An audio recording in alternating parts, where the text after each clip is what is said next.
আমাদের প্রিয় মুখ মেজর সাফায়েত আহমেদ। সাফায়েত, আপনাকে স্বাগত জানাচ্ছি আজকের অনুষ্ঠানে। আসসালামু আলাইকুম কনক ভাই। আপনাকে এবং আপনার দর্শকদের সবাইকে আমার শুভেচ্ছা। ধন্যবাদ আমাকে আমন্ত্রণ জানানোর জন্য। এবং দর্শক আমার সঙ্গে যোগ দিচ্ছেন মাবরুর রশিদ বান্না। আ তিনি ওসমান হাদি মিলে জুলাই বিপ্লবের সময়টায় এ খুব নিবিড়ভাবে কাজ করেছেন। পাশাপাশি তারা জুলাই বিপ্লবের পরবর্তী সময়েও বিভিন্ন ডকুমেন্টারি, অ্যা উম অ্যা প্রতিবাদী গান এইসবের ক্ষেত্রে বিভিন্ন ভূমিকায় ছিলেন। এ মা বান্না, আপনাকে স্বাগত জানাচ্ছি আজকের অনুষ্ঠানে। জি, আসসালামু আলাইকুম। তো ১ম এই আসলে আমি মাহমুদুর রশিদ বান্না, আপনি কিন্তু অ্যা বে হাদির সর্বশেষ শারীরিক অবস্থার খোঁজখবর রাখছিলেন। আপনি কিন্তু আপনার বাসা এবং হসপিটাল মিলেই কিন্তু গত কয়েকদিন ধরে আছেন। তো হাদির সর্বশেষ অবস্থা কি? আজকে তাকে এয়ার অ্যাম্বুলেন্সে নিয়ে যাওয়ার কথা। তার সর্বশেষ পরিস্থিতির একটা ব্রিফ নিয়ে আজকের মূল আলোচনায় আমি ঢুকতে চাই। জি। আ যদি আ অ্যাম্বুলেন্সের কথা বলি, এয়ার অ্যাম্বুলেন্স আজকে ১১টা ১১:৩০টার মধ্যে ল্যান্ড করার কথা বাংলাদেশের মাটিতে। তো সবকিছু ঠিকঠাক থাকলে ইনশাআল্লাহ আজকে ১১টা থেকে ১১:৩০টার মধ্যে এয়ার অ্যাম্বুলেন্স ল্যান্ড করবে এবং এরপরেই আসলে ডিসিশন হবে হসপিটাল থেকে আবার কেয়ার থেকে যে কখন হাদি ভাইকে মুভ করানো হবে সিঙ্গাপুরের উদ্দেশ্যে। তো ইনশাআল্লাহ আশা করছি আজকেই ভাইয়াকে নিয়ে যাওয়া যাবে বিদেশে। আর যদি শারীরিক অবস্থার কথা বলি, তাহলে বলবো হচ্ছে অপরিবর্তিত। যদি আরেকটু এগিয়ে বলি, তাহলে আগের থেকেও খারাপ। যখন যেই শুরুতে যে অবস্থায় আ হাদি ভাইকে অপারেশন করা হয়েছিল ডিএমসিতে, ঢাকা মেডিকেল কলেজে। সেটার পর থেকে আসলে আ অবস্থা যেভাবে আমরা আশা করেছিলাম যে হয়তো উন্নতি ঘটবে, সে হয়তো সেইভাবে আসলে উন্নতি ঘটে নাই। তো এটাই আরকি মানে খুব আশার কথা বলতে পারছি না। আমি বলতে পারছি না। শুধু এতটুকুই বলতে পারছি আশাটা এটাই যে মহান রাব্বুল আলামিন আমাদের সৃষ্টিকর্তা যদি আমাদের উপর দয়া করে, রহমত করে এই জাতির উপরে, এই আমাদের উপরে অ্যা একটু রহমত করেন তাহলে কোন একটা মিরাকেলে হয়তো আমাদের ভাই ফেরত আসবে। এটা পৃথিবীতে অনেক মিরাকেল ঘটে। এরকম ডাক্তাররাও বলেছেন যে যখন ডাক্তারদের সাথে কথা হচ্ছিল আমাদের বিভিন্ন সময়, তখন ডাক্তাররা বলেছেন তাদের জীবনে অনেক মিরাকেল হয়েছে। তারা দেখেছেন অনেক মিরাকেলের সাক্ষী। যে এই রোগীর কোনোভাবে ফেরত আসার কথা না। সেই রোগী আরকি আল্লাহ ফেরত দিয়ে দিয়েছেন। তো আসলে সেই মিরাকেলের অপেক্ষাটাই আমরা আছি। ওই যে আমাদের যে চান্সটা, সেটা হচ্ছে আমাদের এখন ওই এটাই হচ্ছে বিষয়। তো হাদি ভাইয়ের জীবন আছে। আমি এইটা বলতে পারি, আশার কথা। যে হাদি ভাই এখনো আ শাহাদাত বরণ করেন নাই। উনি এখনো জীবিত। এটা খুব দুর্ভাগ্যজনক যে আমাদেরকে মানে বিপ্লবের ১৫-১৬ মাসের মাথায় এসে একজন বিপ্লবীর মানে বিষয়ে এই জাতীয় আলোচনা করতে হচ্ছে। তাকে এই পরিস্থিতির মধ্য দিয়ে যেতে হচ্ছে এবং দর্শক, আপনাদেরকে আমি বলতে চাই, আ শে শরীফ ওসমান হাদি কিন্তু আমার নিয়মিত অতিথি ছিলেন এবং বিভিন্নভাবে হাদি কিন্তু আমার সঙ্গে আমার এই চ্যানেলে যোগ দিয়েছেন। এটি গত ১৩ই জুলাই ২০২৫ এর অনুষ্ঠান। আমরা এখানে ছিল জুলাই বিপ্লবের ১ বছর উপলক্ষে অনুষ্ঠান।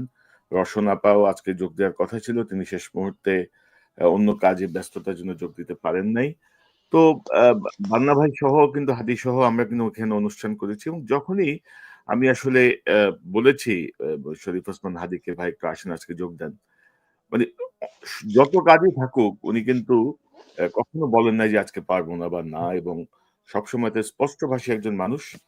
এটা নিয়ে আমরা খুবই অ্যা ব্যথিত এবং আল্লাহর কাছে আমরা প্রার্থনা করি। এবং আজকের যে তোমরা যেখানে বসলা, কেন বসলা? তোমাদের ১ম দায়িত্বটা কি ছিল? মানে শাফায়েত, আপনার কাছে শুনি। আপনিও ধরেন বিভিন্ন সময়েই কিন্তু এই হাদিস সহ আমরা এই চ্যানেলে কথা বলেছি। আমরা আমাদের মতো করে বিশ্লেষণ করেছি। এই মুহূর্তে আপনার কি মনে হচ্ছে? মানে সুবিধাভোগীদের কাছে বিপ্লবীরা জীবন রক্ষার আবেদন করবে? কি মনে করেন আপনি? কিভাবে দেখছেন বিষয়টা? ধন্যবাদ কনক ভাই। আমি আসলে আপনি যে কথাগুলা বলছিলেন আমার পক্ষে বান্না ভাই জানেন, কারণ আমি, বান্না ভাই, হাদি ভাই আমরা একসাথে একটা কাজ করেছিলাম। যার কারণে আমাদের সেই সময় থেকে আমাদের সম্পর্কটা এমন একটা পর্যায়ে চলে গিয়েছিল যে আমার পক্ষে আসলে আবেগ ধরে রাখাটা খুব মুশকিল হয়ে যাচ্ছে। আমি নিজেকে খুবই শক্ত মনের মানুষ হিসেবেই আমি সবসময় জানি, কিন্তু আমার পক্ষেও আসলে এই ধরনের পরিস্থিতিতে আবেগ ধরে রাখাটা খুব কষ্টের হয়ে যায়। আমি সর্বশেষ আপনার চ্যানেলে শেষ যে ২ বার এসেছিলাম, ২ বারই আমাদের আমাদের সাথে হাদী ছিলেন। এই জুলাইতে আমি ছিলাম, সাথে রওশন আপা ছিলেন, হাদী ছিলেন, এবং তার আগে সম্ভবত ডিসেম্বরে আমাদের যেই গানটা আমি, হাদী ভাই, তারপরে বান্না ভাই এবং আমাদের রাহাত শান্তনু ভাই, আমরা ৪ জনে মিলে যে গানটা তৈরি করেছিলাম, সেই গানের একটা প্রমোশনের জন্যই আমরা আপনার চ্যানেলে এসেছিলাম। তো আজকে আমি আবার আপনার চ্যানেলে এসেছি। আমি এসেছি, আমার সাথে বান্না ভাই আছে, কিন্তু আমার হাদী ভাই নাই। এটা আমি আসলে আমার আমার চিন্তা করতে আমার আমার আমার আমার ভেতরটা খুব আমার মোচড় দিয়ে উঠছে আরকি। তো এখন আপনার প্রশ্নে যদি আমি যেতে চাই, আমি এখানে ১ম কথা হচ্ছে গিয়ে, এটা তো এই আমাদের ইন্টারিম গভর্নমেন্ট, আমাদের এই অন্তর্বর্তীকালীন সরকারের ব্যর্থতা। কারণ তাদেরকে তো আমরা যে এত বড়, বড় কথা বলে আমরা এই যে এত হাই প্রোফাইল মানুষজনকে নিয়ে আসলাম, তাদের কাছ থেকে তো আমাদের প্রত্যাশা খুব সামান্যই ছিল। উনারা আপনারা আইন শৃঙ্খলা পরিস্থিতির উন্নতি করবেন। যারা এই বিপ্লব বা অভ্যুত্থান আপনারা যে নামেই ডাকেন না কেন, I don't care, এটার পেছনে আমাদের বাংলাদেশ থেকে এই ফ্যাসিজমের পতনের পেছনে যে মানুষগুলা কাজ করলো, তাদের নিরাপত্তাটা নিশ্চিত করবেন, সাধারণ মানুষের নিরাপত্তা নিশ্চিত করবেন। সময় মতো একটা ইলেকশন দিবেন, দিয়ে আপনারা চলে যাবেন। আপনারা এখানে এসে এত সংস্কার-টংস্কার এত কথাবার্তা বলে, কিন্তু সেখানে বেসিক আপনাদের কাছ থেকে যে মানুষের যে প্রত্যাশাটা, সেটা মানুষ পাচ্ছে না। তাহলে আপনারা আছেন কিসের জন্য? আমি জানি না, স্বরাষ্ট্র উপদেষ্টা উনি উনি এখনো গিয়ে পুলিশ লাইনের লঙ্গরখানায় মাংস বেশি না আলু কম, উনি সেটা হিসাব করছেন। অথচ মানে সেখানে উনার নাকের ডগায় এই ধরনের ঘটনা ঘটে যাচ্ছে। আমি শুধু জানতে চাই যে এটা যখন ঘটলো, ঢাকায় একদম ঢাকার মাঝামাঝি একদম একদম প্রকাশ্য দিবালোকে এরকম একটা ঘটনা ঘটে গেল। এরপরে ডিএমপি কি করেছে?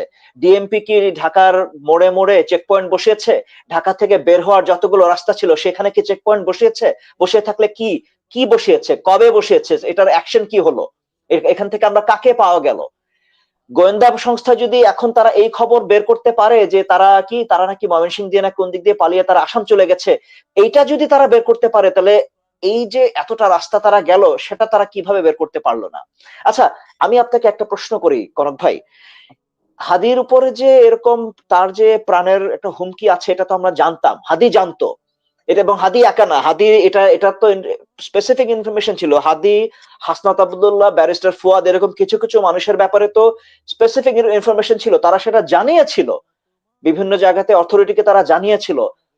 সরকার কি ব্যবস্থা নিয়েছে আপনার মনে আছে কিনা জানি না, ২০০২ সালে সম্ভবত, যখন ওই যে ডক্টর হুমায়ুন আজাদের উপরে ঢাকা বিশ্ববিদ্যালয় ক্যাম্পাসে যখন হামলা হলো, এরপরে কিন্তু এরকম অনেক মানুষকে, তখন বিএনপি সরকার ক্ষমতায়, এরকম অনেক হাই প্রোফাইল মানুষজনের কাছে সরকার থেকে প্রোঅ্যাক্টিভলি পুলিশ সিকিউরিটি পাঠানো হয়েছে।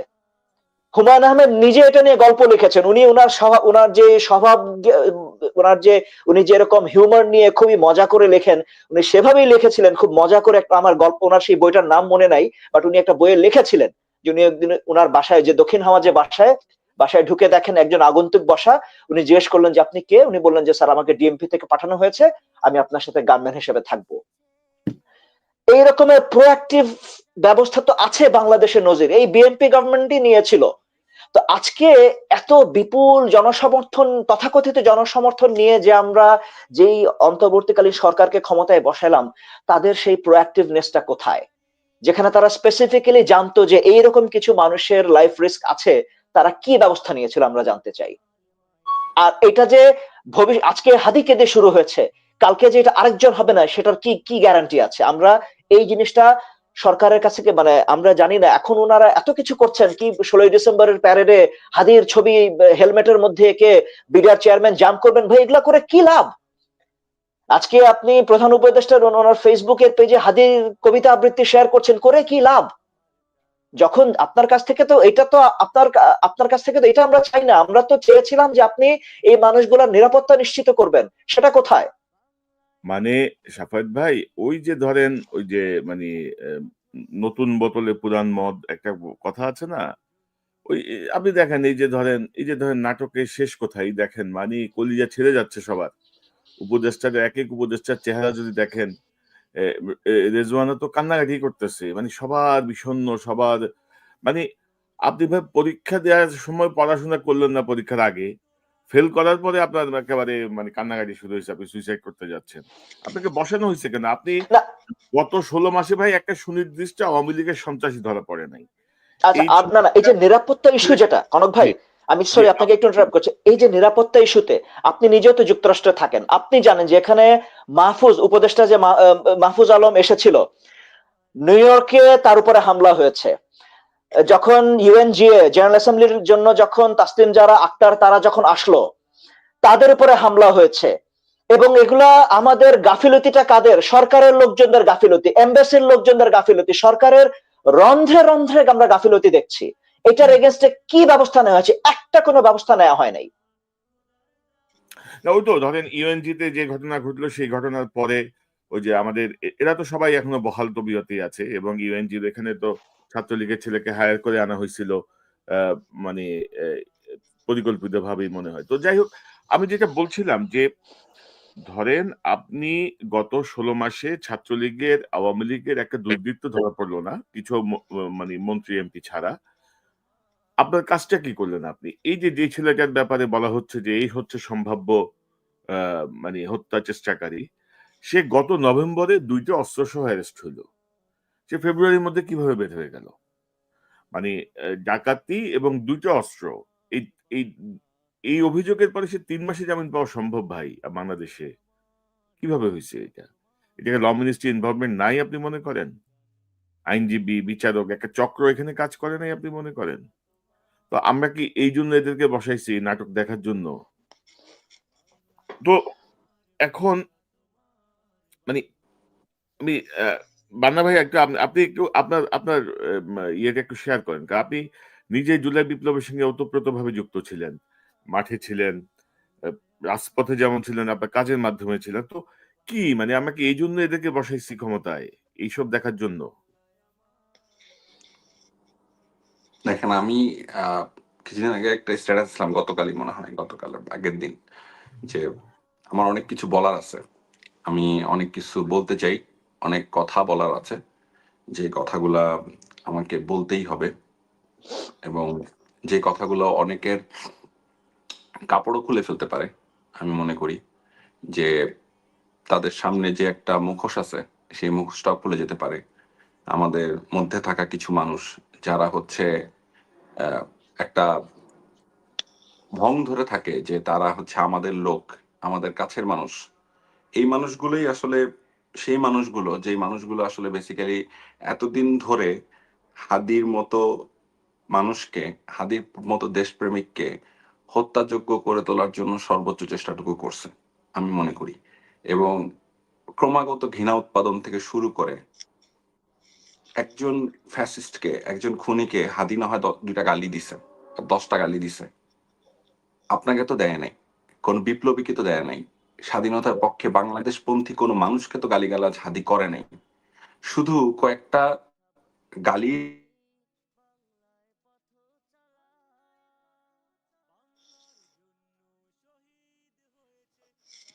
জি। আমি চলে গেছিলাম। তো শুধু কয়েকটা গালির কথা উল্লেখ করে, হ্যাঁ, যেভাবে হাদির ইমেজকে নষ্ট করা হয়েছে, আপনি দেখেন কয়েকটা গালি বলে, যে হাদি কথায় কথা বলে হাদি স্ল্যাং বলে। হাদি স্ল্যাং কাকে বলে? একজন গণহত্যাকারীকে বলে, একটা গণহত্যাকারী দলকে বলে, কিছু অসভ্য ইতর জানোয়ারকে বলে, যারা গত 17 বছর এই দেশটাকে একটা করদ রাজ্য বানায় রাখছিল আরেকটা দেশের, যারা ভারতের গোলাম বানায় ফেলছিল, তাদেরকে হাত গালিগালাজ করতো। এটা কি অন্যায়? আমি কি, আমার ভাইকে তুমি মারছো, আমার বোনকে তুমি মারছো, আমার দেশটাকে তুমি পরাধীন করছো, সার্বভৌমত্ব নষ্ট করছো, আমি একটা গালি দেওয়ার অধিকার রাখি না? আমি গালি দিলে আমি তার থেকেও নিকৃষ্ট হয়ে যাই? সোশ্যাল মিডিয়াতে একটা খুন আর একটা চুরিকে আপনি চাইলে পাশাপাশি একই পাল্লায় মাপায় নিয়ে আসতে পারবেন, যদি আপনি সেটাকে প্রপারলি ক্যাম্পেইন করেন। একটা গণহত্যাকে আর চুরিকে পাশাপাশি এমন ভাবে ক্যাম্পেইনিং করবেন যে চুরিটা মনে হয় বেশি অপরাধ, দেখবেন যে গণহত্যাটা নিচে চলে গেছে, চুরিটা উপরে চলে আসছে। এদের মুখ দিয়ে আপনি বেশিরভাগ ক্ষেত্রে দেখেন এদের মুখ দিয়ে এখন কিন্তু জুলাইয়ের গল্প বের হয় না, জুলাই যোদ্ধাদের কথা বের হয় না। অবশ্যই আমরা প্রত্যেকে নির্বাচন চাই, এই দেশের স্থিতিশীলতার জন্য খুব দ্রুত নির্বাচন দরকার, কিন্তু আপনি এই আইন শৃঙ্খলার মধ্য দিয়ে, এই পরিস্থিতির মধ্য দিয়ে আপনি নির্বাচন কি করে করবেন? এইটা তো কোনোভাবেই আপনি পসিবল করতে পারবেন না। তাহলে তো রক্তগঙ্গা হবে এই দেশে, না আবারও ওইটাই এখন রক্তগঙ্গা। বান্না ভাই, আমি যদি আপনার সঙ্গে যোগ করি, আমরা দেখলাম যে ওই যে জাতীয় ঐক্যমত্য কমিশন করলো, বিদেশি নাগরিকদেরকে নিয়ে বসাই দিল, এরা এক এক জনের এক এক ভাব, এক এক রকমের এক এক কিছু। যেদিন জুলাই সনদ স্বাক্ষর হবে সেদিন জুলাই বিপ্লবীরা লাঠিচার্জের শিকার হইল। তারা যে দাবি করলো সেই দাবি এই স্বাক্ষরের 2 ঘন্টা আগে যায় তারা এটা কারেকশন করে ঠিক করে দিল। তো নির্বাচনের আগে ধরেন সন্ত্রাসী দমন, সন্ত্রাসী গ্রেপ্তার, অবৈধ অস্ত্র উদ্ধার, কোন ধরনের তৎপরতা আছে? কিচ্ছু নাই। তারপর আপনি যে জায়গাটা ইঙ্গিত করলেন, ফ্যাসিস্টদের দোসররা সব এখন মিডিয়া কন্ট্রোল করতেছে, সবাই বসা, সবাই জাস্ট নানা কৌশলে চলে গেছে। আপনি তো আরো ভালো বলার কথা, একটু আপনার কাছ থেকে আর কি শুনি আমি আমরা। আমি মিডিয়া মিডিয়া সংস্কার কমিশন নামে একটা কি জানি একটা ঘোড়ার ডিম হয়েছে, ছাতার মাথা। এই ছাতার মাথার কোনো রেজাল্ট কি আপনারা কেউ দেখতে পান? এই ছাতার মাথার কি কোনো মানে কোনো সুপারিশ আপনারা দেখতে পান যে এই দোষর ছিল, এ শেখ হাসিনাকে ফ্যাসিস্ট হতে সাহায্য করছে, এর শাস্তির বিধান করতে হবে, একে ধরতে হবে, এর আটকাইতে হবে, একে এইভাবে তাকে রিকনসিলিয়েশনের মধ্যে নিতে হবে, বা কোনো একটা ওয়ে? কোনো কিছুই তো এটার ভিতরে নাই। আপনি মিডিয়া সংস্কার কমিশনের আলোচনাটা কোথায়? ওরা কি প্রস্তাব করছে? কয়টা মানুষ জানে বাংলাদেশে? নাকি সব জেনে নেওয়ার দায়িত্ব আমাদের? আপনারা মানে কথায় কথায় ড্রোন উড়াই দিতে পারেন, হাজারে ড্রোন উড়াইতে পারেন, এবং ড্রোন উড়াইয়া আপনারা মনে করছেন যে আপনারা বিপ্লব রক্ষা করবেন, জুলাইকে রক্ষা করবেন ড্রোন উড়ায়। এই যদি আপনাদের অবস্থা হয়, অবশ্যই অনেকগুলা ছবি, অনেকগুলা ডকুমেন্টারি, অনেকগুলা প্রয়োজন আমাদের জীবনে আরো দরকার ছিল, সংখ্যা তো অনেক কম হয়েছে। আমি তো এমনি স্ট্রেট ফরওয়ার্ড বলি যে আমার জীবনে দেখা মানে মাহফুজ তারপরে হচ্ছে নাহিদ, এই দুইজন তো দুইটা ফিগার। নাহিদেরটা আমি অতটা বলবো না, আমি মাহফুজ সাহেবেরটা বলবো। পুরোপুরি একটা ব্যর্থ উপদেষ্টা, অ্যাবসলুটলি ব্যর্থ একটা মানুষ, অ্যাবসলুটলি। কোনো একদিন আয়নার সামনে দাঁড়ায় লজ্জা পাওয়া উচিত তার, বেশরম। এবং আমি শুধু মাহফুজের কথা বলতেছি কেন, প্রত্যেকটা উপদেষ্টা যারা এই যে আমাদের ভাইদের রক্তের উপরে আজকে হাদি ফাইট করতেছে, এই হাদি তোমাদেরকে সেভ করছে, এই হাদি তোমাদের পক্ষে বারবার বয়ান উৎপাদন করছে, বারবার তোমাদেরকে সেভ করছে, বলছে আমাদের সরকার, আমাদের সরকার, আমাদের সরকার। দেখেন ওদেরকে এতটা বইলেন না, আচ্ছা ঠিক আছে, গালি দিয়ে আবার সেটাকে সে সলভ করছে, একটা খারাপ কথা বলছে আবার এটা একটা ভালো কথা বলছে, বলে সবসময় সেটাকে ব্যালেন্স করার চেষ্টা করছে। এই হাদি সবসময় তোমাদের ভ্যানগার্ড হয়েছিল, এই হাদিকে তোমরা মিনিমাম প্রোটেকশনটুকু দিতে পারো নাই। তোমরা লজ্জা, তোমাদের ঘুমাও কিভাবে তোমরা রাতের বেলায়? লজ্জা করো না বাসায়?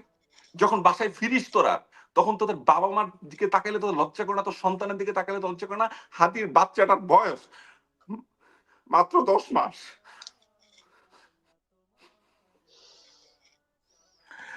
না ওইটাই বান্না ভাই, ধরেন এটাই তো আমরা বলতে চাচ্ছি যে ধরেন ধরে হাতির নিলাম। বাচ্চাটা মাত্র বাবা মা বলা শিখছে, প্রতিদিন সকালবেলায় ঘুম থেকে উঠে বাবাকে ডাকে।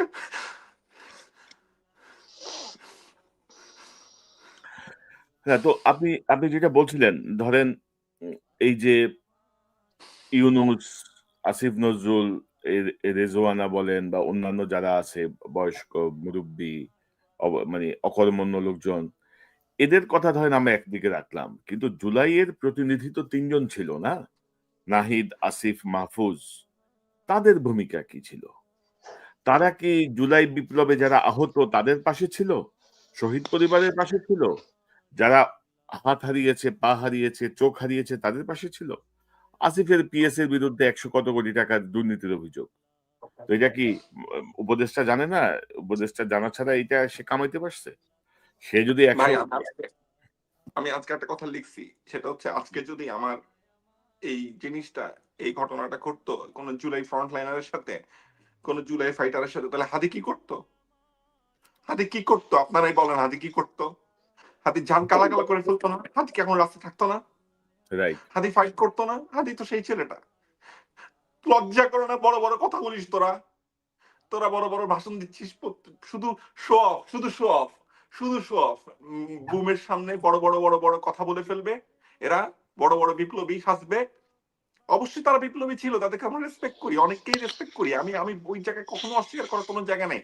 তাদের তুলনায় আমার মতো মাবরুর রশিদ বান্না হয়তো কিছুই না। কিন্তু আমার কথা হইতেছে যে আপনারা যে আপনাদের লজ্জা করতেছে না এই কথাটা বলতে? আপনারা কিছুই করতে পারলেন না এখন পর্যন্ত, রাস্তায় একটা আন্দোলন ঘটাইতে পারলেন না, একটা এরকম অথর্ব স্বরাষ্ট্র উপদেষ্টার পাশার মধ্যে লাথি মেরে নামাইতে পারলেন না। আপনাদের লজ্জা করে না? এই আইন উপদেষ্টা থাকতে সে সে এত বড় বড় কথা বলে, সে মন খারাপ করে দাঁড়ায় থাকে।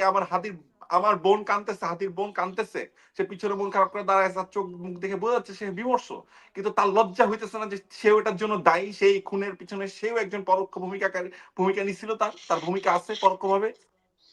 সে হয়তো ডিরেক্টলি ইনভলভ না, কিন্তু সেও তো তারই কোন এক পাপের শাস্তি আজকে পাচ্ছে হাদি, এই স্বরাষ্ট্র উপদেষ্টা, এই আইন উপদেষ্টাদের। আমার 10,000, আপনি 20,000, 15,000, 1 লক্ষ আনিস আলমগীরের পাছার মধ্যে দিয়ে যদি আপনি 12 ঢোকান, আমার কি যায় আসে? আমার হাদি ভাই ফেরত আসবে। শুধু আই ওয়াশ। হাসিনা যা করতো সেম ফর্মুলা, আপনি দেখেন হাসিনা যখন একটা ক্রাইসিসে পড়তো, হাসিনা একটা ফালতু জিনিস নিয়ে আসতো, একটা ডাইভার্ট করতো, ক্রিকেট ম্যাচ ফেলাইতো, এই ফেলতো সেই ফেলতো, একটা সাকিব আল হাসানের একটা কন্ট্রোভার্সি, মাশরাফির কন্ট্রোভার্সি, অমুকের কন্ট্রোভার্সি, অমুক নায়িকার কন্ট্রোভার্সি, কে কার সাথে ভেঙে গেছে, সব গল্প নিয়ে আসতো সামনে। হিরো আলম কি করছে, কটা ঝাঁপ দিছে, কটা লাভ দিছে, কে ডিগবাজি দিছে, এইসব আলাপ। একদম সেম হয়তো আপনি দেখেন এটা ভেবে কি আলাপ হইতেছে। আনিস আলমগীরকে কালকে ধরে নিয়ে গেছেন আপনারা, এটা আমাদের কি বালটা ছেড়ে গেছে আমার বলেন? আমাদের কি বালটা ছেড়ে গেছে? কি যায় আসবে আমাদের? আমার হাদি ভাই ফেরত আসবে? আমরা অপরাধীকে দেখতে চাই আমাদের চোখের সামনে। তোদের দায়িত্ব এটা, তোরা আমার ভাইয়ের হত্যাকারীকে যারা হত্যা করার চেষ্টা করছে যারা, তাদেরকে তোরা নিয়ে আসবি, এটা তোদের রেসপন্সিবিলিটি। চোর পালায় যাওয়ার পরে তোরা গল্প বানাচ্ছিস, তোরা আমাদেরকে বলতেছিস কিভাবে পালাইছে, এই গল্প শুনতে চাই আমরা। আমরা কেউ মৃত্যু ভয় করি না ভাই। একটা কথা স্ট্রেট ফরওয়ার্ড আমি বলি, আমি মাবরুর রশিদ বান্না, হাদি ভাই যে স্পিরিটে বিশ্বাস করে, আমি বান্না সেই স্পিরিটে বিশ্বাস করি। আমরা স্পিরিচুয়াল ব্রাদার্স। আমরা কেউ মৃত্যু ভয় করি না। আমার মৃত্যু যদি হয় এমনিই হবে, যদি আল্লাহ রেখে রাখে। আমার একটা বুলেটেই আমার মৃত্যু আছে, আমি সেটা নিতে রাজি আছি, কিন্তু আমি হার মানতে রাজি নাই। আমি কোন ইতর বদমাইশের কাছে আমি আমার বিবেক বিক্রি করবো না, এবং তাদের পক্ষে কোনোদিন উৎপাদন করবো না কোনো বয়ান। এই উপদেশটা শুয়ারের বাচ্চাগুলা, এই শুয়ারের বাচ্চা এগুলো একটা জানোয়ারের বাচ্চা। লজ্জা করে না তোদের? কুমার কি করে রাতের বেলায় তোরা জাতির কাছে কিভাবে মুখ দেখাস? তোরা কাদের রক্তের উপরে বসছিস? কোন চেয়ারে বসছিস? সেই রক্ত থেকে আমাদের, সেই চেয়ারে কি আমার ভাইদের রক্ত, আমার বোনদের রক্ত লাগানো নাই? ওই চেয়ারে কি রক্ত দেখিস না তোরা? না, ওটাই বান্না ভাই, ধরেন যেটা আমরা বলতে চাচ্ছি, এখন বিপ্লবীরা এখন বিপ্লবের সুবিধাভোগী এইসব অপদার্থ উপদেষ্টাদের কাছে যে জীবন ভিক্ষা চায়, এটাই হচ্ছে আমাদের ব্যর্থতা। এবং জীবন ভিক্ষা শুধু তখন আল্লাহর কাছে চাই। না, জীবন না, যদি ভিক্ষা পেতেই জীবন হয়, ভিক্ষা মানে কি? আল্লাহর কাছে চাবে। জীবন ভিক্ষা মানে কি? ধরেন পরিবারগুলো তো আর ওই স্পিরিট, বা অনেকে তো মনে করেন, অনেকে মনে করে জাস্ট নিরাপত্তা বিধান করা আরকি। তাদেরকে সন্ত্রাসীদের বিরুদ্ধে অবস্থান নেয়া, বিপ্লবীদের পক্ষে থাকা, সেটা তো থাকছে না। এবং আমি যদি আপনাকে বলি যে মানে এগুলা কি বলবো ভাই? মানে ইউনূস সাহেব কি বিপ্লবের পার্ট ছিল? মানে উপদেষ্টা পরিষদে কয়জন বিপ্লবের পার্ট? ইউনূস সাহেব তো দেশের গন্ডগোল দেখে উনি ফ্রান্স চলে যাওয়ার প্ল্যান করতেছিল। মানে ফ্রান্স থেকে ব্রাজিল চলে যাওয়ার প্ল্যান করছিল। যে আমি আর দেশে যাব না, দেশের পরিস্থিতি ভালো না। তো উনারে আইনে আপনি যদি বসায় দেন, উনি এটা কি বুঝছে? আসিফ নজরুল্লাহ তো উভয় দিকে খেলে বহুত রকমের ধান্দাপানি করছে। তো আমাদের এই যে মাহফুজ তথ্যের দায়িত্বে, নাহিদ ছিল তথ্যের দায়িত্বে, এই ছেলেগুলা যারা উপদেষ্টা হইল, ক্রমাগত বয়ান তৈরি করছে Awami media, fascist media, July বিপ্লবীদের বিপক্ষে, হাদিদের বিপক্ষে। আমরা যখন বলছি তখন আমাদেরকে আবার এটাকে অন্যভাবে পোর্ট্রেট করার চেষ্টা হয়েছে। তো এগুলো কেউ কন্ট্রোল করতে পারলো না, এগুলো কেউ ভাই দেখলো না। দেখেন ভাই, আমাদের এই যে যখন এই যে আমি একটা ঘটনা শুনছি এরকম যে ওরই কাছে, মাহফুজের কাছের কিছু ভাই ব্রাদার, ওর বন্ধু বান্ধব লেভেলের বা কাছাকাছি, তারাই বলছিল যে আমরা কিছু লিস্ট করে ফেলি যে কারা কারা আসলে ফ্যাসিলিটির দোষ ছিল মিডিয়ার, কেননা তাদেরকে আসলে আমরা চিহ্নিত করার জন্য অ্যাটলিস্ট মানুষের সামনে তাদের নামগুলো দিয়ে দিয়ে আমরা বলে দিই যে এই মানুষগুলো হচ্ছে সেই মানুষগুলো যারা হচ্ছে হাসিনাকে ফ্যাসিস্ট হইতে এরকম গণহত্যাকারী হইতে এই রিজিমকে টিকায় রাখতে সাহায্য ভূমিকা করছে, মানুষকে চেনায় দেওয়া, দ্যাটস ইট। নাম এক প্লিজ। মাহফুজ নাকি, আমি শুনছি যেটা সেটা বলতেছি, মাহফুজ নাকি বলছে আপনারা কি আরেকটা কি বলে শাহবাগ বানাইতে চান। এটা কোন রিপ্লাই? এটার সাথে শাহবাগ বানানোর কি আছে গান্ডু? এটা কি কি এটা? যদি সে বলে থাকে এটা, তাহলে আমি এই স্ল্যাংটা তো আমার এটা ভ্যালিড না না, পুরোপুরি। এটা বলছে ভাই, এটা বলছে তারে আপনার হচ্ছে ইউনূস সাহেব নিজেরে পোক্ত করার জন্য মেটিকুলাস ডিজাইন ফিজাইন এইসব বলে বহুত কিছু বানাইছে। মাহফুজা নয়া বন্দোবস্ত, হ্যান বন্দোবস্ত, ত্যান বন্দোবস্ত কিছু ভারী ভারী শব্দ বলে মানুষকে আসলে বিভ্রান্ত করছে। আমাদের মধ্যে সবচেয়ে বেশি বিভাজন তৈরি করার মানুষটা আপনি দেখেন, শুরুতে সে বিএনপির নিয়ে খারাপ কথা বলছে, বিএনপির নিয়ে কিন্তু কন্টিনিউসলি খারাপ কথা বলছে একদম শুরুর দিকে। আপনি মনে রাখেন, আমি নিজে সাক্ষী, আমাকেই তো বলছে বান্না ভাই বিএনপি যা করতেছে, বিএনপি এটা এগুলো সব বিএনপি, এগুলোর পিছনে সব বিএনপি। তখন একটু দেশে অরাজকতা চলতেছিল ওই যে বিভিন্ন কলেজগুলোতে, একটা ব্যাপারটা বুঝেন তো না। আমার ব্যক্তিগত ভাবে কিন্তু সে বলছে, সে অস্বীকার করতে পারবে না, সে আমারে বলছে যে বিএনপি এটা করছে। সে তখন জানতো না যে আমি বিএনপির সাপোর্টার বা আমি বিএনপি পছন্দ করি, আমি বিএনপি ভালোবাসি, আমি জিয়াউর রহমান, আমি খালেদা জিয়া, আমি তারেক রহমানের বিএনপি করি। তো সেটা সে জানতো না, দেখে হয়তো আমার বলছে। এখন তারপরে কয়েকদিন পরে দেখি যে বিএনপির গালি বাদ দিয়ে সে জামাতের গালি দেয়, আবার সবগুলা জায়গা। তারপরে একটা হুজুরদের গালি দেয়, তারপর কিছুদিন পরে সেকুলারদের গালি দেয়। এক একটা সময় সে বিভিন্ন ধরনের মানুষদেরকে গালি গালাজ, মানে গালিকে বলতে আমি ওই অর্থে বলতেছি না যে আমি যে অর্থে স্ল্যাং বলতেছি সেটা না, যে শত্রুতা উৎপাদন করছে প্রতিবার। এই যে বিভাজন তৈরি করলো আমাদের মধ্যে, এই বিভাজন তৈরিতে এই তৈরির পরেই কিন্তু আজকের এই পরিস্থিতি দেখেন। সে কিন্তু চলে গেছে, সে হয়তো বিদেশ চলে যাবে, আমি যদি শুনতেছি সে হয়তো বিদেশে পড়াশোনা করতে যাবে। এই এখন পড়াশোনা করতে যাবে না কি করতে যাবে, আমি আপনার প্রোগ্রামের মাধ্যমে একটা কথা আজকে বলতে চাই। মাহফুজের ভাই ঠিক কতবার বিদেশে গেছে গত 1.5 বছরে, সেটার একটা হিসাব আপনারা বের করেন, অনেক প্রশ্ন উত্তর পেয়ে যাবেন। না, মাহফুজের ভাইকে নিয়ে তো অলরেডি বিদেশি একজন ওই যে বনি আমিন তার কমপ্লেনই করলো যে তার হ্যাঁ, আমি তো বিষয়টা বলি, নিয়ে। আমি তো বলছিনি, আমিও আবার বললাম এখানে। তো আমি আসছি বান্না ভাই, আবারও আপনার কাছে আসছি। আমি আপনাদের দুজনকে একটা দুইটা সংবাদ দেখাতে চাই আগে সংবাদপত্র থেকে। যে ধরেন আমাদের থাকে, তাহলে তারা মানে চলে যাওয়ার পরে মানে এই জিনিসগুলা কেন আসছে? তারা যদি এটাকে থামাতে চাইতোই, এবং তাদের যদি সেই রকমের স্ট্রং নেটওয়ার্ক থাকে, এরকম স্ট্রং সোর্স যদি থাকে যে তারা একদম একদম পুরো ঘটনা তারা বলতে পারছে যে ঠিক আছে এতটা সময় শুটিং হয়েছে, এতটা সময় তারা উত্তরায় গিয়েছে, এতটা সময় উত্তরা থেকে মোটরসাইকেল ফেলে তারা মাইক্রোবাস নিয়েছে, ময়মনসিংহের হালুয়াঘাটে গেছে, এতটা সময় তারা বর্ডার ক্রস করেছে।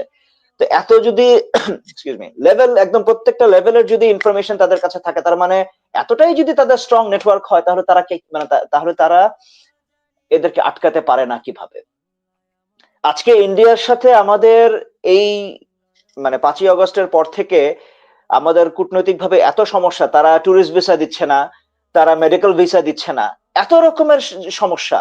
তাহলে যদি এখন এরা এই ধরনের ক্রিমিনাল গুলাকে ঠিকই দিচ্ছে, তাহলে আমাদের পররাষ্ট্র মন্ত্রণালয় কি করছে? What exactly are they doing? আমরা যে একজন অথর্ব পররাষ্ট্র সচিবকে পররাষ্ট্র উপদেষ্টাকে বসিয়ে রেখেছি, উনি কি করছেন? একজন একজন তথাকথিত নিরাপত্তা উপদেষ্টাকে আমরা বসিয়ে রেখেছি, যিনি অজিত দোভালের সাথে মিটিং করছেন, উনি কি করছেন?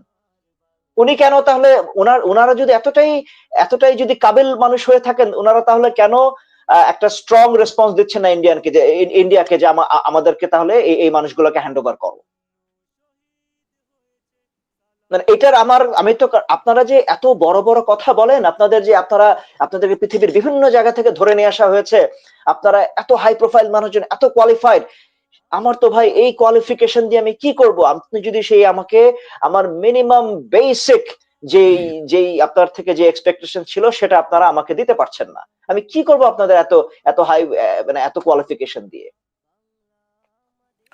শাফাত ভাই, আমি ওদিন আমার ওর সাথে বলছিলাম যে ডক্টর ইউনূস আপনি আপনার নোবেল 3-0 মিলায় শরবত গুলে গুলে খান বসে বসে।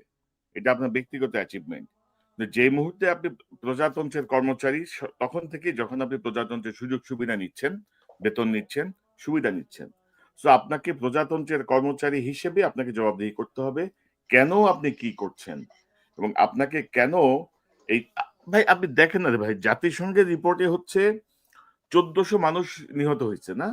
জুলাই বিপ্লবের এই জুলাই সনদের এখানে লেখা আছে কতজন? 800 কতজন? তো এরা কি গাঁজা খায় সবাই? এরা কি পাগল? উন্মাদ? মানে ইচ্ছা করে দেখেন, ইচ্ছে করে এগুলোকে বিতর্কিত করার এক ধরনের প্রচেষ্টা চলছে। তো আ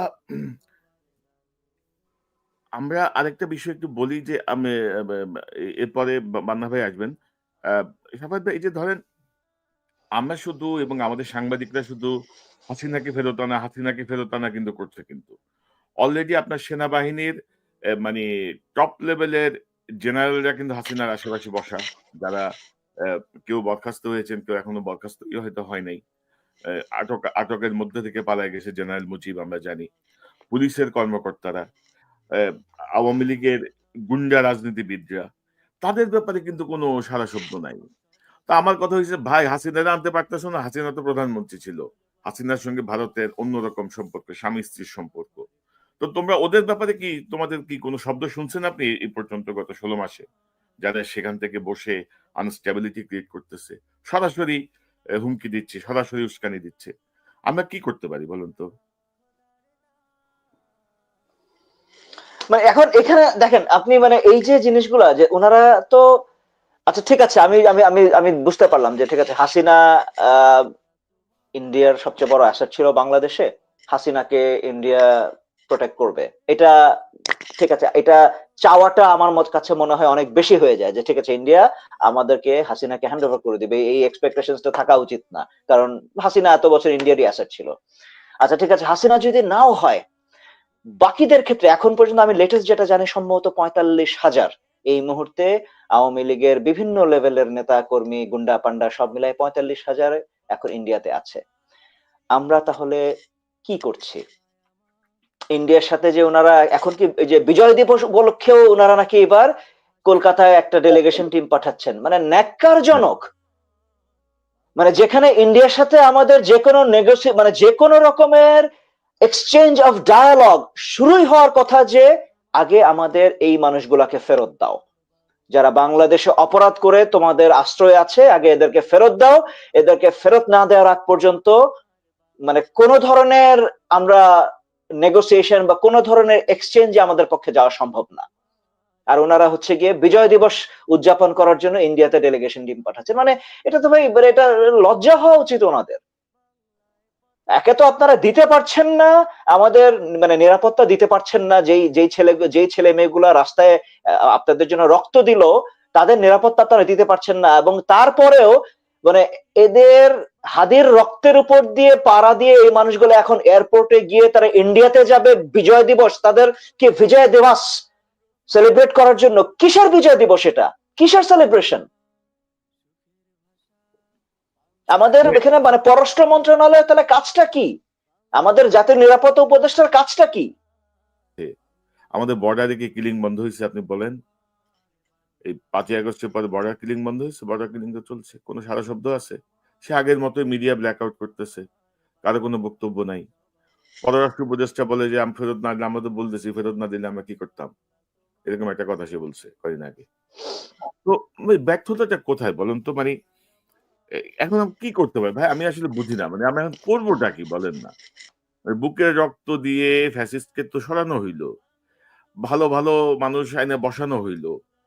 কি হচ্ছে? একটু আপনার আপনি একটু ভাবেন। বান্না ভাই আপনি বলেন একটু। কি করব কি আমরা? আমাদের করণীয় কি? মানে আমরা কি? বাঙালি জাতির এই আমাদের এই ১৪০০ মানুষের জীবনের কোনো মূল্য নাই। আমার আপনি না আমাদের আমি এখানে একটা জিনিস দেখেন, ওই যে যেটা বান্না ভাই একটু আগে বলছিল, ওই যে সরকার তো কি করছে, ওনারা একটা এরকম এক একটা করে ঘটনা ঘটে আর সান্ত্বনা হিসেবে ওনারা একবার করে একবার মেঘনা আলমকে ধরে, তো একবার আনিস আলমগীরকে ধরে, তো একবার হচ্ছে গিয়ে মানে এই ধরনের মানে যাদেরকে মানে যারা কোন রকমের আলোচনাতেই থাকার কথা না, যারা মানে টোটালি ক্যান্সেল হয়ে যাওয়ার কথা এতদিনে, এই সমস্ত মানুষদেরকে ধরে ধরে একবার কি নুসরাত ফারিয়াকে ধরে, মানে এগুলাকে ধরে ওনারা আমাদেরকে কি মেসেজ দিতে চাচ্ছেন আমি আমি আমি আসলে এটা আমার ইটস বিয়ন্ড মাই কম্প্রিহেনশন। জি, বান্না ভাই? আপনি যেভাবে কথাগুলো বলতেছেন এটা হয়তো পুরোপুরি হাসিনা না, কিন্তু সফট কোর হাসিনা 2.0 যদি আমি বলি এটা কম হবে। এটা তো সফটকোর 2.0 হাসিনা হচ্ছে, হাসিনা রিজমের মতোই হচ্ছে। আপনি তো জনগণের কথা শুনতেছেন না, আপনি বেশিরভাগ জনগণকে নিরাপত্তা দিতে পারতেছেন না, বাংলাদেশের মানুষ নিরাপত্তাহীনতায় ভুগছে। এই যে মানুষ নিরাপত্তাহীনতায় ভুগছে, এই মানুষের কি রিভোল্ট করার অধিকার? অবশ্যই আছে। আবার রিভোল্ট হবে এই দেশে, আবারও এমন কিছু একটা হবে যেটা আপনাদের জন্য প্রীতিকর হবে না, আপনারা বুঝতে পারছেন না, আপনারা হয়তো মনে করছেন আপনারা এয়ারপোর্ট দিয়ে ভেগে যাবেন। এখন তো আমরা জানি এয়ারপোর্টটা দিয়ে কিভাবে ভাগে, অবশ্যই আপনারা ভাগতে পারবেন না, সেই ব্যবস্থা আমরা করবো ইনশাল্লাহ। এবং আপনারা অনেকে, আমি জানি অনেক উপদেষ্টা অনেক বড় বড় জায়গাতে অলরেডি, অনেক বিদেশের বিভিন্ন জায়গাতে তারা বিশাল বিশাল আলিশান বাড়ি মিলিয়ন মিলিয়ন ডলারে কিনে ফেলছেন, অনেকে অনেক ফ্ল্যাট কিনে ফেলছেন বিভিন্ন দেশে। তারা সেখানে সুখে শান্তিতে থাকবেন, যে এই পরিমাণ আকাম কাম করছেন, যে অর্থ পাচারগুলো করছেন সেগুলো করবেন। তো সেগুলো তো আপনাদেরকে, আপনারা মনে করতেছেন আপনারা তো ইজিলি সেফ এক্সিট নিয়ে বের হয়ে যেতে পারবেন। মানে বাংলাদেশের সবচেয়ে বড় অ্যাডভান্টেজ কি জানেন? আমি একটা আশার কথা বলি, আশার কথাটা হচ্ছে কি, সবসময় হতাশার কথা বলি তো, একটা হাসার কথা বলি। আমি এখনো যখন আমার এই জেনারেশনের জেনজির, বিশেষ করে স্পেশালি জেনজির ছেলে মেয়েদের সাথে যখন আমি কথা বলি, ইনকলাব জি। মঞ্চের ছেলে মেয়েগুলোর সাথে যখন আমি কথা বলি, যে ছেলে মেয়েগুলো বাসায় যায় না গত 4 দিন, এবং রাতের পর রাত দিনের পর দিন হাতির জন্য, এই এই এই বাংলাদেশের সার্বভৌমত্বের জন্য, স্বাধীনতার জন্য, দেশের কালচারাল ন্যারেটিভ ক্রিয়েট করার জন্য যে ছেলে মেয়েগুলো দিনের পর দিন পরিশ্রম করছে, সেই ছেলেগুলো কিন্তু এখনো রাতের পর রাত বাসায় যায় না, তারা কিন্তু হাদির দুয়ারেই বসে আছে। হাদি যে অপারেশন থিয়েটারে যেই জায়গাটায় হাদিকে রাখা হয়েছে সিসিউতে, ঠিক তার বাইরে ছেলেগুলো কিন্তু ঠায় দাঁড়ায় আছে এখনো, মেয়েগুলো কিন্তু এখনো অপেক্ষা করতেছে। তাদের কিন্তু ধৈর্যের বাঁধ এখনো ভাঙে নাই, তারা কিন্তু এখনো অপেক্ষায় আছে হাদি ভাই ফিরবে। ঠিক তেমনি এই যে জেনজি আছে, তারা এখনো হয়তো ধৈর্য ধরতেছে। আর কিছুদিন, আর কিছুদিন আমার কেন জানি মনে হয় এটা ব্লাস্ট আউট করবে খুব সুন, এবং এতটা ভয়ঙ্কর ভাবে ব্লাস্ট আউট করবে যে এটা আসলে আপনারা কুল কিনারা করতে পারবেন না যে এটা এরকম হইলো কেন। এবং সবচেয়ে বড় কথা, ইউনূস সাহেবকে আমি ব্যক্তিগতভাবে অনেক সময় এন্ডোর্স করছি, পছন্দ করছি, আমাদের মধ্যে অনেকে, আপনারাও করছেন, শুরুর দিকে আমরা সবাই অ্যাপ্রিসিয়েটই করছি এটাকে। কিন্তু সেই ব্যক্তি এতটা অথর্ব হবে সেটা কার ভাবনায় ছিল? যার ইন্টারন্যাশনালি এত এক্সপোজার, তাকে মানুষ এত পছন্দ করে, এত ভালোবাসে, এত রেসপেক্ট করে, সব করে, আমরাও তো করি। আমরা তো কখনো ইউনূস স্যার, আমি তো এখনো ইউনূস স্যারই বলতেছি। তো এই যে রেসপেক্টটুকু আমরা করি, রেসপেক্টটুকু আপনি কোথায়? সুন্দর সুন্দর কথা বলেন, খুবই মিষ্ট ভাষায় কথা বলেন, শুনতে ভালো লাগে। কিন্তু আপনি হাসিনার লোকদেরকে, আপনি সন্ত্রাসীদেরকে মিষ্টি ভাষা দিয়ে আপনি ডিল করবেন? আপনি তাদেরকে গোলাপ ফুল দিয়ে তাদেরকে আপনি লাইনে আনতে পারবেন? এটা সম্ভব? নাকি আপনাকে হার্ড লাইনে যেতে হবে? যদি আপনি হার্ড লাইনে যেতে না পারেন, তাহলে আপনার কি করণীয় ছিল? যে যেই মানুষগুলো বিপ্লবী, সেই মানুষগুলোকে দায়িত্ব দেওয়া উচিত ছিল যে এদেরকে সাইজ করো। আপনার কেন বলার দরকার? আপনারই কেন সবকিছু করতে হবে?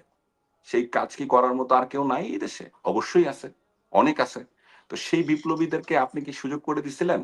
কিন্তু আপনি সেই বিপ্লবীদেরকে কি করছেন? সেই বিপ্লবীদেরকে, সেই মানুষগুলোকে, দেশপ্রেমিক যারা সাহসী, যারা নিজেদের জীবনের মায়া করে না, সেই মানুষগুলোকে আপনারা দূরে ঠেলছেন। তাদের কথা শোনার সময়টুকু আপনাদের নাই।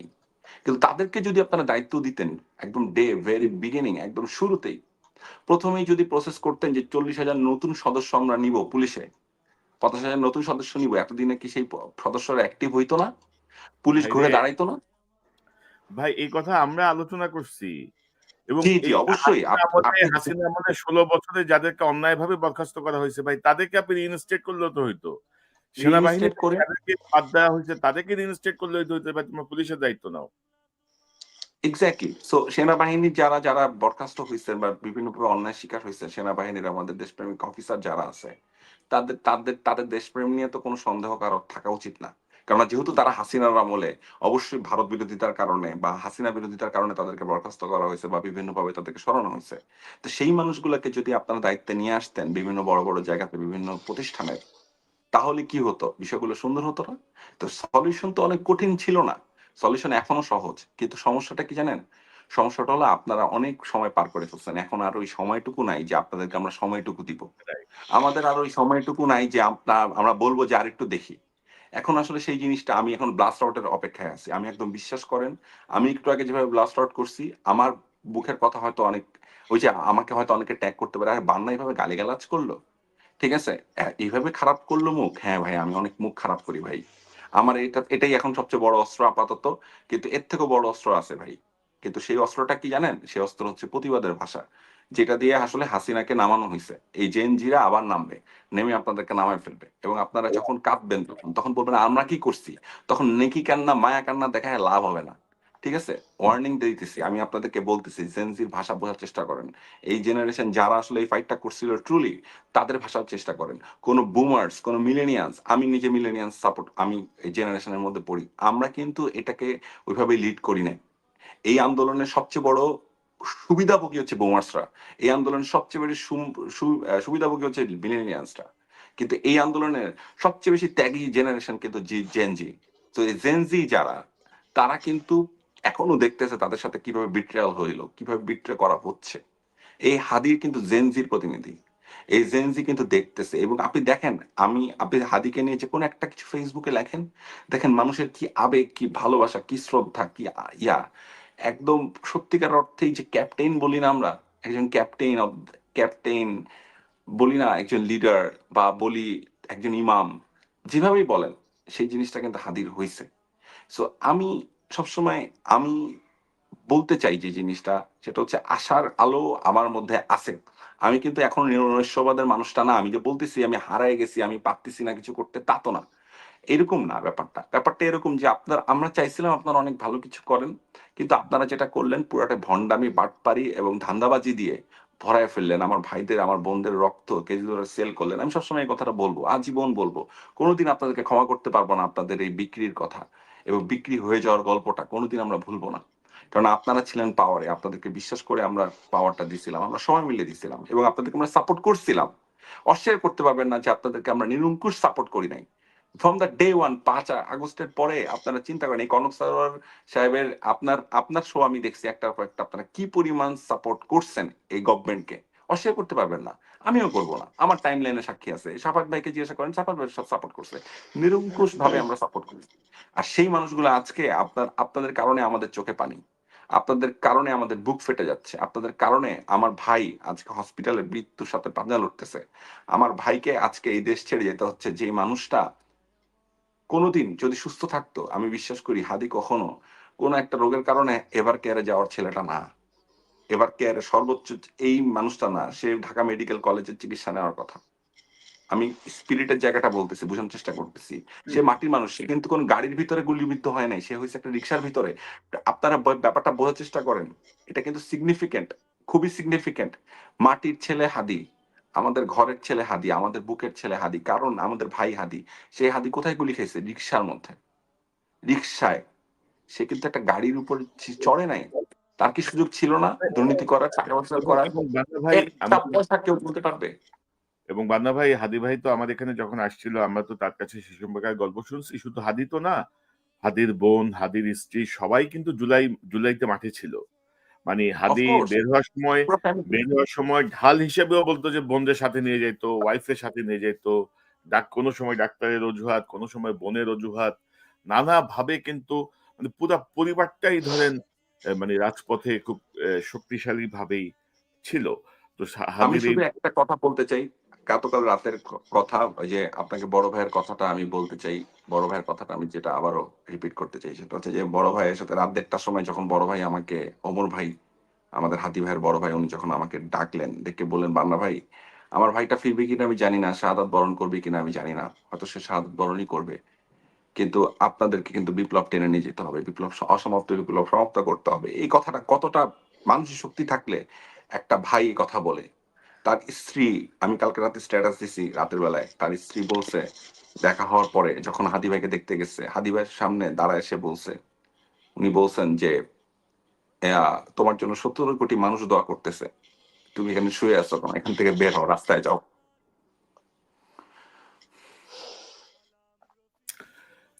ওইটাই আমরা আসলে ওয়েটিং ফর দ্য মিরাকল, দেখি আল্লাহ কি করে।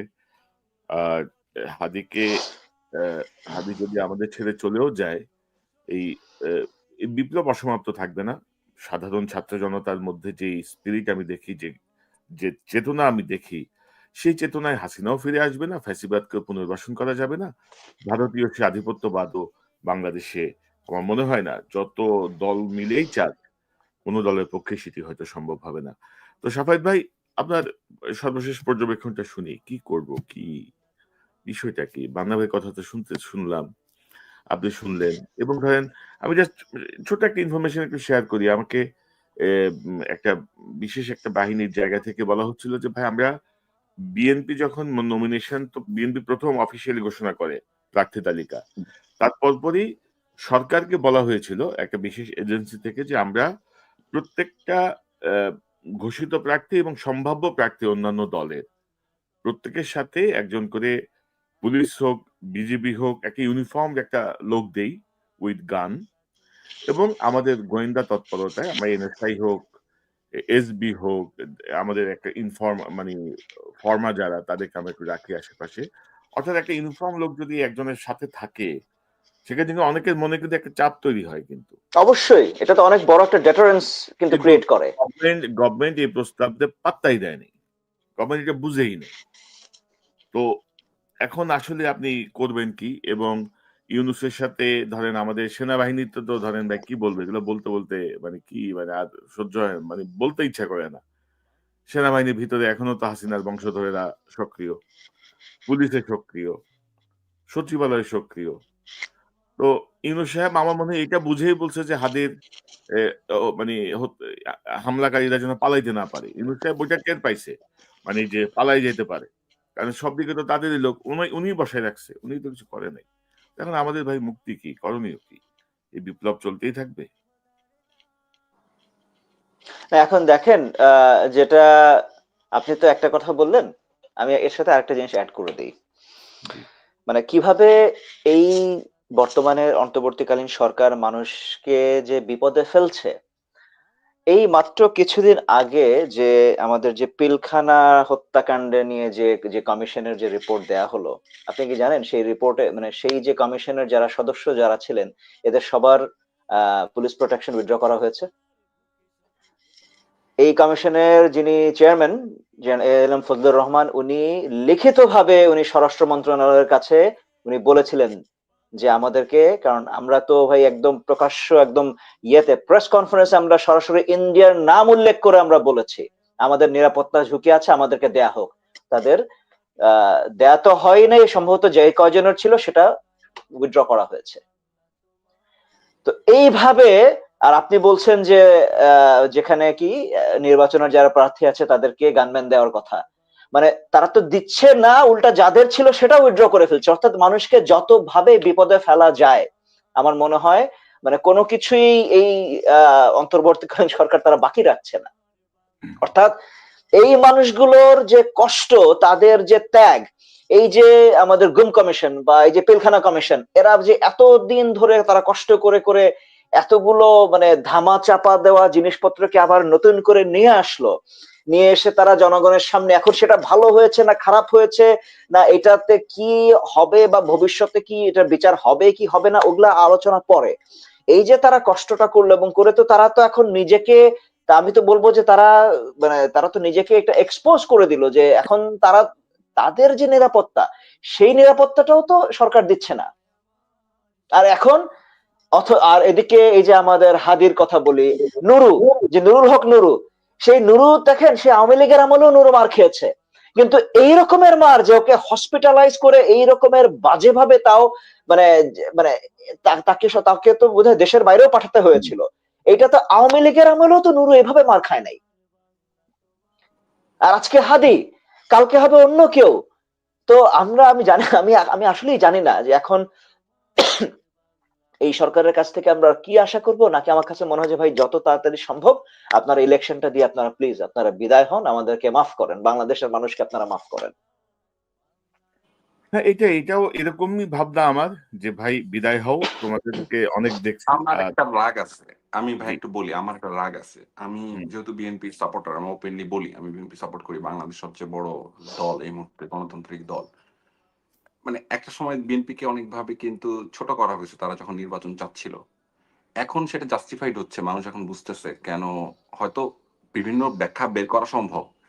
কিন্তু বিএনপি যে এই যে ডিসেম্বরের নির্বাচন থেকে সরে ফেব্রুয়ারিতে রাজি হয়েছে, আমি কিন্তু ব্যক্তিগতভাবে সেই সময় খুশি ছিলাম না বিষয়টা নিয়ে। আমি কিন্তু একদমই খুশি ছিলাম না। কারণ আমার কাছে কেন জানি মনে হচ্ছিল যত দিন যাবে অবস্থা তো খারাপ হবে। আমার যত তাড়াতাড়ি সম্ভব একটা রাজনৈতিক ট্রানজিশন এর মধ্য দিয়ে গণতান্ত্রিক প্রক্রিয়ায় নির্বাচনের মাধ্যমে যত দ্রুত সম্ভব একটা নতুন সরকার দরকার ছিল।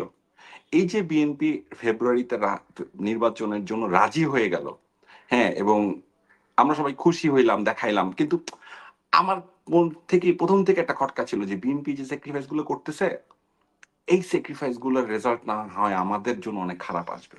এবং আল্টিমেটলি কি হইলো দেখেন।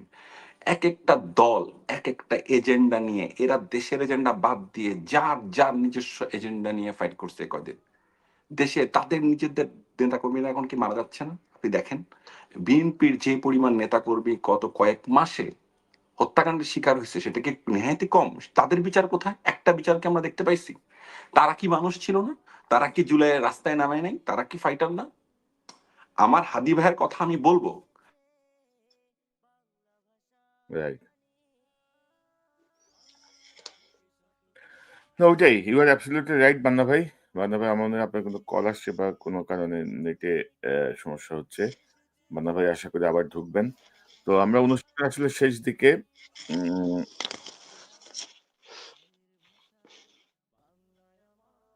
আ বান্না ভাই ঢোকার চেষ্টা করছেন। দেখি আবার তিনি ইন করবেন। তো আসলে মানে ভাই টোটাল এক ধরনের হতাশা। তবে আমার মনে হয় যে হতাশার কথা বা নেগেটিভ কথা বা দুঃখের কথা অনেক বললাম। কিন্তু তারপরেও আমার মনে হয় যে ছাত্র জনতা যেভাবে ধরেন অ্যা কোনো অস্ত্র ছাড়া প্রশিক্ষিত বাহিনীর সামনে যেভাবে দাঁড়িয়েছে, ওই যে ওই কথাটা একটা স্যার একটারে তো মারি, একটা মরে, বাকি একটাও সরে না, সব দাঁড়ায় থাকে। এই যে শক্তি, এই শক্তিটাই হয়তো আমাদেরকে এইসব বিপদ থেকে ভবিষ্যতে উদ্ধার করবে এবং আমরা নিশ্চয়ই এই জায়গাটা থেকে আমাদের জায়গাটায় ফিরে আসতে পারবো। জি, বানা ভাই সরি আপনি বোধহয় লাইনের সমস্যা হচ্ছিল। আমরাও অনুষ্ঠানের জি, শেষ দিকে একেবারে আমরা যেটা বলছিলাম যে, জি। আমরা হয়তো এক ধরনের হতাশা বা কষ্টের কথা বললাম। কিন্তু তারপরও আমাদের ছাত্র জনতার যে শক্তি আমরা দেখেছি জুলাইতে, সেই শক্তি কিন্তু এখন অটুট আছে। রাজনৈতিক দলগুলো বিভিন্ন ধান্দায় ব্যস্ত হয়ে গেছে। কিন্তু ছাত্র জনতা যারা একেবারে রুট লেভেলের মানুষ, তারা কিন্তু ঐক্যবদ্ধ। এবং আপনি যদি দেখেন যে একটা ভয়ংকর শক্তিশালী একটা রিজার্ভ ফোর্স কিন্তু আছে। সেটা প্রাইভেট ইউনিভার্সিটির ছেলেমেয়েরা। ট্রু। আমরা জুলাই বিপ্লবীরা যারা ক্ষমতায় গেছে তারা কিন্তু এদেরকে মূল্যায়ন করে নাই। এদেরকে না ডাকেই করে। নাই। নারীদেরকে কোনো মূল্যায়ন করে নাই। যেই নারীরা তার মিছিলের সামনে থেকে নিজেরা মার খেয়ে অনেককে বাঁচিয়েছে। তাদেরকেও কিন্তু তারা মানে ওইভাবে কোনো মূল্যায়ন করে নাই। তো হুম। আমরা হতাশ হতে চাই না। আমার হতাশ হওয়ার কোনো সুযোগও নাই। ওই যে যেটি বলছিলাম আপনি যখন ছিলেন না সাফায়েত ভাইকে, ওই যে পুলিশ বলছিল না যে, "স্যার একটারে তো গুলি করে মারি।" বা ওই একটাই বাকিটি পড়ে যায়। আর বাকিগুলা যায় না। তো এটাই হচ্ছে শক্তি এবং আমার মনে হয় যে এই শক্তিতে ভর করেই নিশ্চয়ই আমরা ভালো কিছু পাবো। এটা বিপ্লব পরবর্তী অনেক ধরনের টার্মোইল হয়, অনেক ধরনের ঝামেলা হয়। আমরা হয়তো সেগুলোই অতিক্রম করছি। নিশ্চয়ই আমরা হাদি ভাইয়ের জন্য আল্লাহর কাছে প্রার্থনা করছি। বান্না জি, ভাই, মেজর সাফায়েত আপনাদের দুজনকে অসংখ্য ধন্যবাদ। আমরা নিশ্চয়ই এই সপ্তাহতেই আরেকবার বসার চেষ্টা করব সার্বিক জি। পরিস্থিতি নিয়ে। আ সাথে জুলাই বিপ্লবী আরো কয়েকজনকে আমরা যদি ইনক্লুড করতে পারি, আমার মনে হয় যে আবারও সেই আমি আমাদের অনুরোধ করছি আমাদের রাহাত শান্তনু ভাইকেও এরপরে যদি কারণ জি, আমি জি, এই মানুষটা এরপরে নিয়ে আসবো। আবেদন করতে পারি ইনশাআল্লাহ। জি প্লিজ। অবশ্যই এবং আমার মনে হয় যে জুলাই বিপ্লবীদেরকে আবারও সংগঠিত করার উদ্যোগ, আবারও সেই জি, কাজ আবারও অবশ্যই। শুরু করতে হবে। একদম। দেশের স্বার্থে মানুষের জন্য বেঁচে থাকার তাগিদে। আপনাদের দুজনকে অসংখ্য অবশ্যই। ধন্যবাদ। জি, আসসালামু আলাইকুম। ধন্যবাদ কনক ভাই। আসসালামু আলাইকুম। ওয়ালাইকুম আসসালাম।